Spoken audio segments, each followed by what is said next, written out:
palakpakan ho tayo dahil mapahanggang sa ngayong mga panahon na to, solido pa rin ho ang ating ika nga Brave 13. Isang like at isang subscribe. Masaya na ho tayo dyan, at sa mga gusto sumali sa ating community, yung join button, nandyan lang ho sa baba. Mainit ho ito, breaking ho ito mga kababayan. Kakapasok lang. Sir Rodante Marcoleta, facing plunder, bribery complaints at the ombudsman. O yan, sinasabi natin, yarin lamang na hindi matibag yung 13. Diba? Yung 13, kasuhan na lang natin sila. Ipakulong na lang natin sa gayong paraan. Pagka nasa kalaboso na itong si Jingo Estrada, Rodante Marcoleta, Joel Villanueva, Chis Escudero, kung sakaling magkaroon na rego doon, konti na ang boto. Kulang na yung 13. Magbibida-bida na itong si Tuta Soto at sa gayong paraan, makakapag-tsa-tsa na tayo. Tara, rekta ho tayo. Dito kay Senator Rodante Marcoleta, dyan si Saganang Mamamayan. Siyempre, Biyernes ho ngayon mga kababayan. Ano pang hinihintay natin? Diretso na tayo dito sa Saganang Mamamayan. Okay? Nag-aabang. Lunes pa lang, inaabangan na kayo eh. Bakit naman? Sa pamamagitan po ng telebisyon at ng ating palatuntunan. Alam naman nila na hanggang Biyernes lang tayo. Opo. Pero iba ko kasi excited eh. Sabi, kahit naulunod susunod, pwede ba Martes, gawin susunod, Biyernes na kagad. Halanganin kasi yung oras natin. Ayun na nga po, yun na nga po. Dahil ang Lunes hanggang Miyerkules, Meron kayong may sesyon. session na alas 3 Senado, ng hapon eh. So, masyadong bitin yun. Bitin. Okay lang naman, Shen. Magpakita ka lang dyan, tapos mag-hi hello ka lang sa amin. Masaya na kami. Ganun lang. Yun lang naman eh. Di naman kami humihingi ng sobra-sobra sa'yo. Magpakita ka lang dyan sa Saganang Mamamayan. Hi hello, si Risa Ontiveros. Pahiya na naman. Ganun. Masaya na kami yun. Mati muna kayo sa ating mga kababayan, San. Magandang Biyernes po ng hapon sa inyong lahat, mga kababayan. Lalong-lalo na po yung hanggang ngayon ay naniniwala pa rin na ang programang ito, kahit na ganito lang po kami. Opo. At sa hapong ito ay dalawa na lang po kami, ay patuloy pa rin kayong sumusubaybay at nag-aantabay sa amin. Salamat po sa inyo. Una, kasi ang laging mula nung nagkaroon ng nagsalita si Senadora Pia Cayetano, ay na-realize ng maraming tao ang salitang kamusta na po kayo. Kumusta na Ano po gusto nyo kayo? tanong sa inyo ngayon, Sen? Kamusta na raw po kayo? Ako? Opo. Ay sa awa naman ng Diyos din ay nasa mabuting kalagayan tayo. Kahit na nung Miyerkules na nandun ay nagkakagulo kami, Opo. nandun pa rin ako na nagtitiwala na hindi tayo pababayaan ng Panginoon Diyos. Opo. Yun. Di ba? Number one ho yan mga kababayan.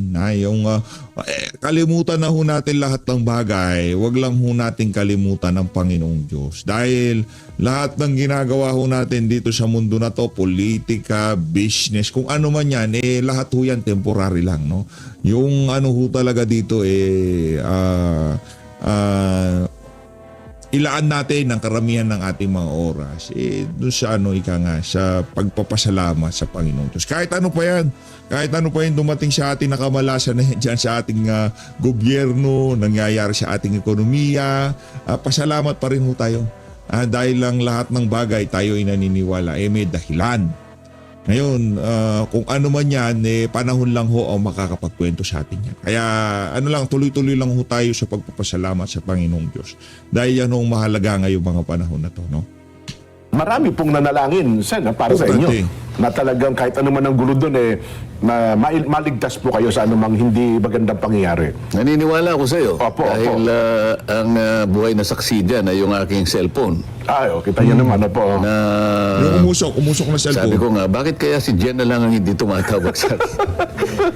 Wala man lang text na Sen. Wala naman akong direct contact dyan kay Senator Rodante Marcoleta.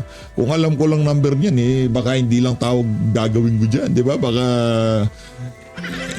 wala sa oras na magpunta tayo ng Senado, mapapunta pa tayo doon, no? Wala tayong number pero nakaantabay naman tayo sa social media, di ba? Kaya okay na rin yun. Kumusta ka, Sen? Kumusta ka na? Oho. Hindi, alam mo naman kasing tayo naman eh. Nasa Nandun tayo sa chat group natin, Sen. Hindi yun na-open yung ating chat group eh. Oo. Pero again, Sen, doon na po na-realize ng ating mga kabayan. Sabi ko nga sa iyo, yung simpleng salitang, kamusta kayo dyan? Kamusta ka? Eh ngayon natin naunawaan bilang Pilipino, galing yun napakahalaga pala nun, no? Lalong-lalo na, Jen. Oho. Kapag yung salitang yon na alam naman nating 100% na naglalaman ng pagmamahal, Yan, opo. ng pag-aalala at pag-aalalay sa kanyang kaibigan, lalong-lalo na sa mahal sa buhay. Kapag ka yung salitang yon ay dumating sa'yo Opo. sa akmang panahon, Yan. hindi yung halimbawa, Sa anumang kaparaanan, ano ha? Oh.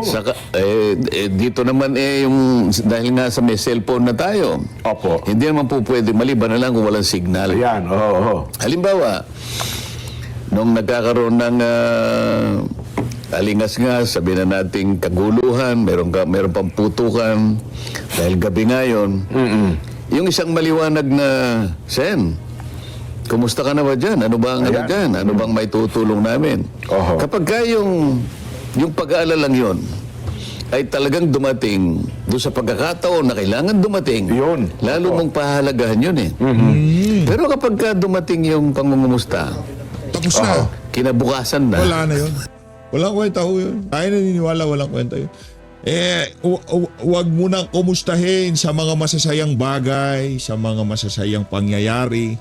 Doon sa ika nga sitwasyon na ika nga alanganin na, ika nga ito siya na Rodante Marcoleta, buhay na yung nakataya sa kanila doon. Pagka doon sa pagkakataon na yun, nagpakita ka, ay ba, buong usapan yan. Diba? Sama-sama na kayo dyan sa kaligayahan, dyan sa happiness o kung ano mang ano yan, diba? Walang problema. Pero yung individual sa iyo na magpapakita, doon sa ika nga, doon sa panahon na talagang nandun ka na sa alanganin, sobrang wala na eh, yun na yun eh. Pag ito hindi, wala na, tapos na, di ba? Eh yun talagang malupit. Yun ho talaga, doon talagang mananamnam, di ba? Nagkumustahan.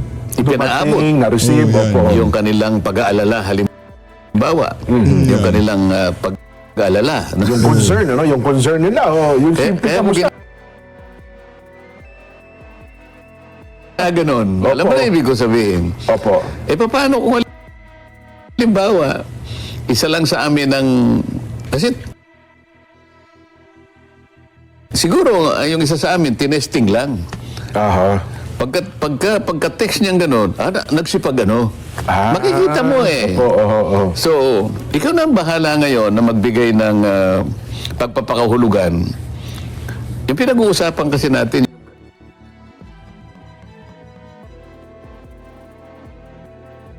dakilaan, yung nilalaman ng puso mo Yung intensyon, sa Tama panahon kayo. na ipinadala mo yung mga salitang may pag-aalala Oo. at Importante.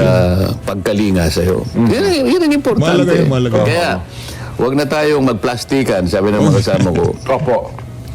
Huwag na tayo Yan!